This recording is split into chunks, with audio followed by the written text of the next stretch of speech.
こんにちは。ミニマリストになりたい私、もちです。ミニマリストを目指し始めてからミニマルな暮らし自体が節約になり、貯金がどんどん増えていきました。今回は一般的な節約術、例えば家計簿をつけるだったり、ふるさと納税などの誰にでもおすすめできるものではなく、やっている人は少数派かもしれないような細かくてちょっと変わったミニマリストになりたい私流の節約術を紹介します。必ずしも万人にフィットする節約術ではないとは思いますが、こんなアイディアもあるんだと、ぜひ面白半分に聞いていただけたら嬉しいです。それではスタートです。ミニマリストな節約術、一つ目は美容品は1用途につき1アイテムにするです。とあるアンケートでは、女性が1ヶ月あたりの美容品にかけるお金はおよそ月5000円、年あたりにすると6万円だそうです。決して安くはない額ですよね。私もプチプラアイテムの収集癖があったので、まさにこれぐらい毎月お金を使っていました。すでにコスメもスキンケアも使い切れないほど持っているのにもかかわらず、新商品やバズりコスメが出ればまたさらに買ってしまっていました。でも体は一つ、顔も一つですから、何種類のコスメやスキンケアって全然いらないものでした。使っていないものを手放すうち、今では一用途一つに絞った一群コスメだけにすることができました。コスメは使い切ってから新しく買うようにしているので、月にかかるコスメ代が0円になることも多く、大きな節約になっています。毎日同じメイクだなんてつまらないと思われる方もいるかもしれません。確かに毎日違うメイクをするのは本当に楽しいです。ですが、厳選した一群のお気に入りのコスメで毎日メイクできる今もとっても幸せでテンションが上がります。何を使おうとあれこれ選んだりする手間もなく、朝の支度時間がとっても短くなりました。衛生面を考えても美容品を使い切ることは良かったです。コスメは空気に触れることにより劣化していくため、一般的に1シーズンから1年で使い切ることが好ましいと言われています。持ち調べの開封後の一般的なコスメの使用期限はこちらです。水分量の大きいリキッドタイプのものほど使用期限が短くなる傾向があります。そして中でも直接口に触れたリップや手ですくい上げて使ったものなどは菌が繁殖しやすく、特に早めに使い切った方がいいです。振り返ってみれば、コスメをコレクションしていた頃の私は何年も同じコスメを使い続けてしまっていました。肌により良いものをといろんなスキンケア用品に手を出した結果、逆に肌に良くないものを使っていたとなんてとっても悲しいですよね。1用途1アイテムのコスメを使うようになってから、1年以内に最後まで使い切ることができるようになり、衛生的ですし、ロスも減らせて節約になっています。ミニマリストな節約術、2つ目は消耗品の数を減らすです。なくてもいい消耗品って案外たくさんあるんです。消耗品をなくせないか、何かで代用できないか工夫してみたら、かなりの数の消耗品を減らすことができました。必要なアイテムは暮らしが違えば人それぞれ異なると思いますが、私が試行錯誤して見つけたこれはなくてもよかったという消耗品を紹介します。例えばトイレとお風呂の排水口ネット、柔軟剤、酸素系漂白剤、粘土フードのフィルター、ゴミ箱用の袋とゴミ箱、メラミンスポンジ、トイレ用洗剤、お風呂用洗剤、トイレや靴箱の置くタイプの消臭剤、アロマディフューザー、ナンプラーなど出番の少ない調味料、ハイライトやシェーディングなどなどです。そして消耗品を減らすにあたり特に活躍してくれたのがマルチに使えるアイテムです。例えばこちらのマルチアイシャドウとしてだけでなく、アイブロウやチークとしても使っています。1本でスキンケアができちゃうオールインワンや、1本でベースメイクが完成する日焼け止めも出会えてよかったアイテムです。水回り、コンロ周りの掃除にはセスキ、キッチンハイター、クエン酸、この3つがあれば十分でした。こうやっていろいろ試行錯誤し、消耗品の数を減らしたら日用品にかかるお金が減るのはもちろん、買い物にかける時間もストック管理にかかる手間もなくなり、ズボラな私にはいい効果がたくさんありました。ただ一方で、当たり前に使っていたものの中で何が減らせるか見つけること自体難しいなとも感じています。他にもこの商品は手放せるというアイデアがある方はぜひコメント欄で教えてください。ミニマリストな節約術、3つ目は使う調味料を限定するです。調味料って意外と高いですよね。いろいろな種類の調味料を買えば当然お金がかかります。そしてできるだけ節約しようとお得な大容量を買ってしまい、結局賞味期限を切らしてしまう。これが私のいつものパターンでした。お金も無駄でしたし、食品を捨てるのって本当に後ろめたいですよね。そこで使う調味料をよく使うアイテムだけに限定するようにしたらロスが減り、むしろ節約になっています。私が常備している調味料はまず塩、胡椒、砂糖、そしてお酢の代わりの小さなレモン汁。日本食を作るのには味噌、醤油、酒、みりん。中華料理を作るのには甜麺醤と豆板醤、鶏ガラ、オイスターソース。洋食を作るのにはコンソメ。私にとって使用頻度の高いこれだけで基本料理を作っています。これだけでも十分いろんな種類の美味しい料理が作れちゃうんです。反対に私が常備していないものはお酢やポン酢、ジャム、ナンプラー、ケチャップ、マヨネーズ、ソース、ドレッシング、胡椒以外のスパイス、からし、バター、マーガリン、わさび、焼肉のタレ、料理の素などです。今は持っている白だしもこれを使い切ったら買うのはやめようと思っています。私はこれらがなくてもなんとかなりますし、結局買っても最後まで使い切れず賞味期限を切らしてしまったものも多いです。今は必要になった都度少量だけを買ったからにはできるだけ早めに使い切るようにしています。使う調味料を限定すると無駄に調味料を買ってしまうこともなくなりましたし、キッチン収納がすっきりすることで調味料だけでなく他の食品ロスまでも防げるようになりました。ミニマリストな節約術、4つ目は料理は数日分まとめて作るです。自炊って本当に効果の大きい節約ですよね。でも続けるのがとにかく大変。そんな中、めんどくさがり屋な私でも何年も自炊を続けられているのは 2,3 日分まとめて作っているからだと思います。1食分作るのも4食分作るのもそんなに労力って変わりません。まとめて作ることで小さな労力で美味しいご飯を食べられ、お金も時間も節約できています。ストック料理のやり方は週末に1週間分の献立を作るとか、平日分のお弁当を冷凍しておくとか、いろいろあると思いますが、私は結構ズボラなので 2,3 日に一度メインの一品をドーンと一つ作るのが好きです。余ったおかずは冷蔵保存し、2日間お昼のお弁当にしたり夜に温め直して食べています。昼と夜2日間連続で飽きないのと思われるかもしれませんが、私はむしろ自分が好きな一品を2日も食べれて嬉しいですし、会社から帰宅後に温めるだけで食べれる食事があること自体本当にありがたいです。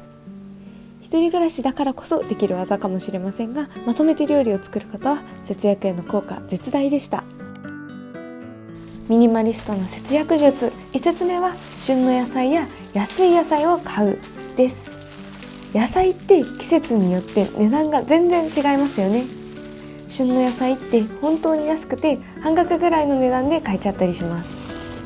そして何より旬のものはとっても美味しいですし、含まれる栄養素の量もぐっと増えるそうです。普段は必ず買い物リストを作ってから買い物に行く私ですが、野菜だけはリストにつけず安かった野菜を買うようにしています。旬で安くて美味しい野菜やフルーツを買っているおかげで食費は月1万円前後で抑えられています。食費を抑えられるだけでなく、普段買わないような野菜との出会いがあるのも嬉しいポイントです。ごぼうやレンコンって普段あんまり買わない野菜だったのですが、この冬安かったので買ってみたらとっても美味しくってすっかりハマってしまいました。旬の野菜を買うようになってから新たな料理とも出会うきっかけにもなったり、ある野菜でやりくりする献立を考えたり、もっと料理が楽しくなりました。小さな節約術ですが効果はとっても大きかったです。ミニマリストな節約術6つ目は、お茶は無限回おかわりするです。これめっちゃケチな節約術です。私の会社でプチ幸せなことはお茶を飲むことなんですが、同じお茶っ葉で1日に何回もお茶を入れています。本当ケチですよね。美味しく飲める抽出回数はお茶により様々ですが、一般的な紅茶は 1,2 回が目安なので、もう完全にそれ以上の回数を抽出しています。それでも不思議なことに私は何回入れても美味しく飲めています。そんなケチケチしたお茶の節約に特におすすめなお茶が中国茶、台湾茶です。中国茶や台湾茶、ウーロン茶は何回抽出しても味が落ちにくく、美味しく飲める抽出回数が大きいことが特徴です。特にこのように茶葉が丸まっているタイプは味が持ちやすいです。この置けるタイプのティーストレーナーを使えば、抽出し終わった茶葉もデスクの上に置いておけちゃえるので、飲み終わった都度またお湯を入れて無限に美味しいお茶を楽しんでいます。飲み物代ってもしペットボトルで買えば1日300円以上かかっていたので、この方法はとっても節約になっています。かなりケチに聞こえるかもしれませんが、私にとって美味しいお茶をたくさん飲めて幸せを感じられる最高な節約術です。本当に買ってよかったこちらのティーストレーナーは概要欄にリンクを貼っておきますので、気になる方はぜひ見てみてください。ミニマリストな節約術7つ目は、コレクションをしないです。本当に大切なものならば持っていてもいい、それこそがミニマリズムと考えている私ですが、それでもコレクションはしないと決めています。なので推しのグッズも基本買いませんし、コスメのコレクションもやめました。我慢の節約じゃないのと思われるかもしれませんが、むしろ私はコレクションをしなくなってお財布だけでなく心も楽になったと感じています。なぜならコレクションをしていた当時の私は使うためでなく所有欲を満たすために物を集めてしまっていて、買っても買っても物欲に終わりがなかったからです。私自身グッズを大量に買い込んで大切だからと使わずにただ収納に眠らせていました。そしていくら買っても満足するのは買ったその一瞬だけで、また新しいものが出れば買わなきゃ満たされない、そんな感覚にもなっていました。そのグループを応援しなくなり、まだまだ綺麗なグッズたちを泣く泣く手放したら、コレクションすることにもはや興味がなくなりました。今はグッズは基本買いませんし、自分が使うものだけ、リップも使うお気に入りの一色だけを持っています。でも厳選したものだからこそ使うたび嬉しい気持ちにもなります。昔はたくさん持つことこそが幸せだと思っていましたが、今は本当に必要な少ないものを大切にする暮らしが幸せなんだと心から感じています。ただし推しに金銭面で貢献するという意味ではグッズのパワーはやっぱり絶大ですよね。推しにはちょっと申し訳ない気もしますが、それでも私はコレクションをすることをやめて本当に良かったです。ミニマリストな節約術8つ目は、服を1年間買わないで見るです。もうこれは私にとって本当に効果のあった節約です。私はもうクローゼットに入りきらないほど十分服があったのにもかかわらず、毎シーズンいくつも服を買ってしまっていました。そしてこれも不思議なことに、買っても買っても物欲は減ることがなく、むしろもっと新しい服が欲しくなっていきました。節約のためにも、そしてそんな満たされない自分から抜け出すためにも、私は1年間服を買わないチャレンジをしてみました。そうしたら服に対する価値観がガラッと変わりました。まず服はもう十分なほど持っていることに気づけました。着る服がないとばかり思っていましたが、手持ちの服に向き合ったらお気に入りの服がどんどん見つかり、手持ちの服がもっと好きになりました。ある服で何とかしようと工夫して着回すことも本当に楽しかったです。きっと我慢の1年になるだろうと思って始めたチャレンジでしたが、やってみたらむしろ服を買うことに悩む必要のない生活が快適すぎて、結局1年半以上買わない暮らしを続けてしまうほどでした。今は服をより良いものにアップデートするためにも買うことは解禁はしていますが、今の手持ちの服で十分満足しているので、結局あんまり買ってません。服へのこだわりも強くなり、買うことに対するハードルがぐんと上がっています。私の服に対する価値観を180度変えてくれた服を買わないチャレンジの体験談はこちらの動画でお話ししていますので、気になる方はぜひぜひ見てみてください。ミニマリストな節約術9つ目は YouTube プレミアムを活用するです。もう私の暮らしにはなくてはならないコスパ最強なサブスクです。 YouTube プレミアムは月額1280円の有料版の YouTube で、登録すれば動画に広告が表示されなくなります。無料で見れるんだからわざわざお金を払うのはもったいない、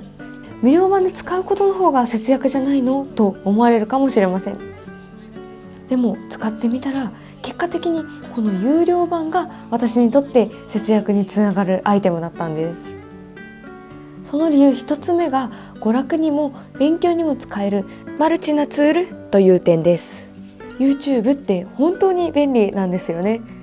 私は娯楽として、そして言語学習だったり本の要約を聞いたりなど勉強ツールとしても使っていて、もう四六時中見まくってます。前は Google で調べていたようなことも最近は YouTube で調べたりもします。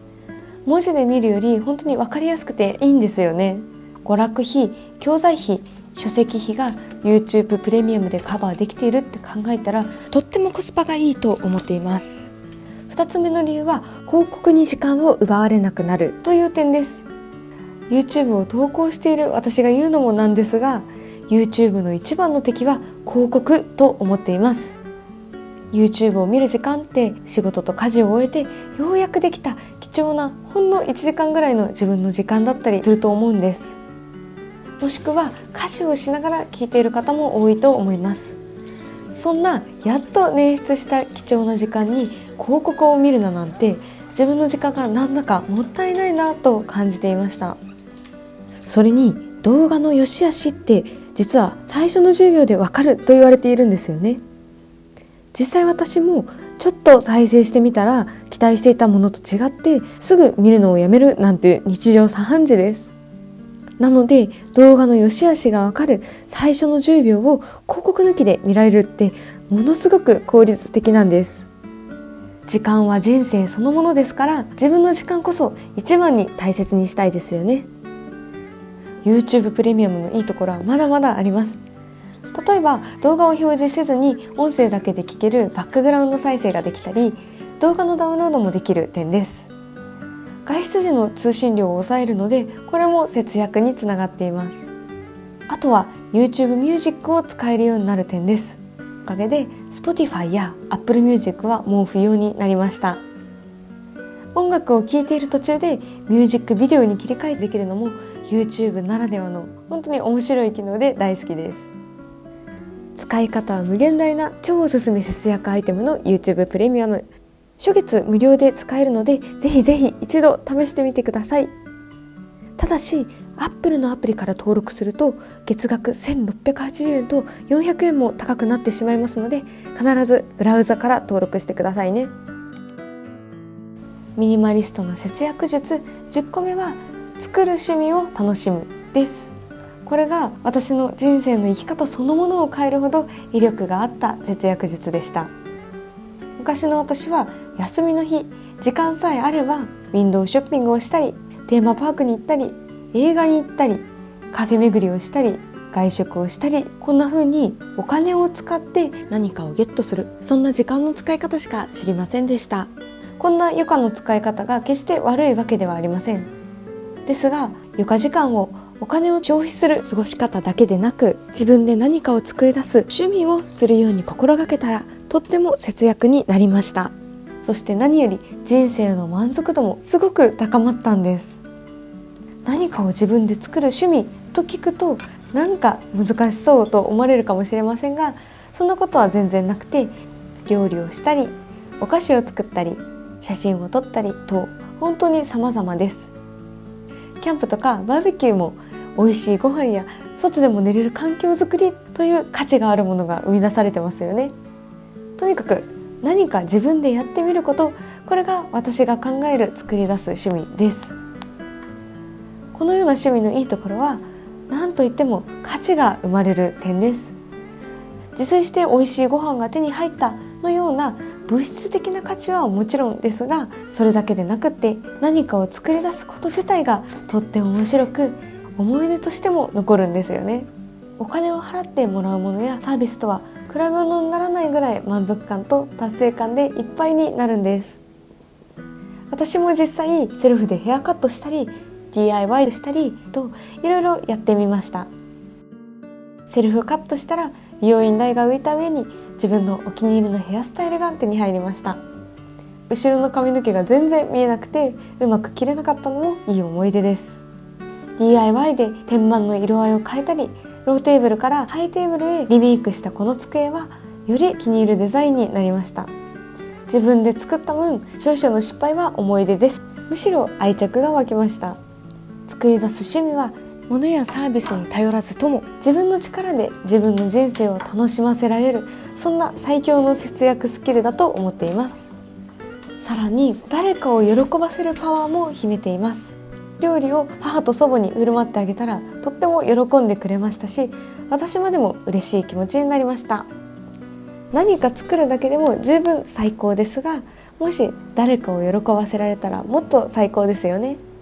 そんなパワーを持っているのがこの作る趣味です。作る趣味を大切にするようになってから時間の使い方が全く変わり、何か価値を生み出すことに取り組む、そんな充実してエネルギッシュな日々を送れるようになりました。人生を豊かにしてくれる、そんな最高の節約術です。以上がミニマリストになりたい私流のちょっと尖った節約術10選でした。ここ数年物価高で生活コストがどんどん上がっている状況で、今の時代節約は長く、そしてうまく付き合っていかなければならないものだと感じています。だからこそ私は我慢の節約にならないようとっても気を使っています。今回ご紹介したアイデアはどれも私にとっては苦しい節約ではなく、むしろ暮らしが心地よくなるような、そんな一石二鳥な節約術ばかりです。もしこれは良いと思っていただけるものがあれば、ぜひ真似してみてください。他にもこんな節約術を実践していますという方はコメント欄でアイデアをシェアしてくださったら嬉しいです。私もぜひぜひトライしてみたいと思います。それでは私の YouTube のおすすめの使い方なのですが、最近はポモドーロタイマーという動画を聞きながら仕事をしたり動画作成をしたりしています。これは25分集中作業をする時間と5分の休憩を繰り返し表示してくれるタイマーで、これを使うことですごく作業に集中できます。集中できる時間と休む時間がしっかり決まっていることで、すぐに気がそれて余計なことをしだしてしまう私も無理をせずに長い時間集中できるようになりました。